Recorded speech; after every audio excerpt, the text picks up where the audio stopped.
அனைவருக்கும் வணக்கம். எவ்வளோ அழகான தாமரை குளம் பாருங்கள்.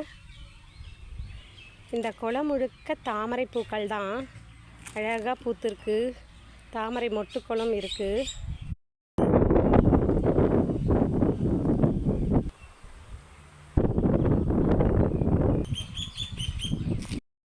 தாமரை பூவுக்கும் தண்ணிக்கும் என்னைக்கும் சண்டையே வந்ததில்லை.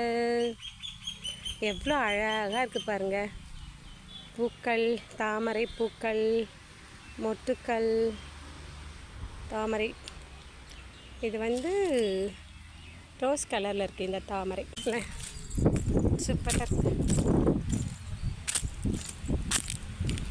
இங்கே கோயில் இருக்குது. கோயிலுக்கு பக்கத்துலேயே இந்த குளம் அழகாக இருக்குது பாருங்களேன். தாமரை பூ. இந்த குளத்தில் தாமரை பூக்கள் தான் முழுக்க முழுக்க தாமரை பூக்கள் தான் இருக்குது. பெரிய குளங்க இது முழுக்க தாமரை பூக்கள் தாங்க. இந்த பக்கம் எந்த பக்கம் வரைக்கும், அந்த பக்கத்துலேருந்து அந்த பக்கம் வரைக்கும் தாமரை பூக்கள் தாங்க. அழகாக இருக்கா? குளம் பிடிச்சிருக்கா? பூக்கள் எவ்வளோ அழகாக பூத்துருக்கு பாருங்கள்.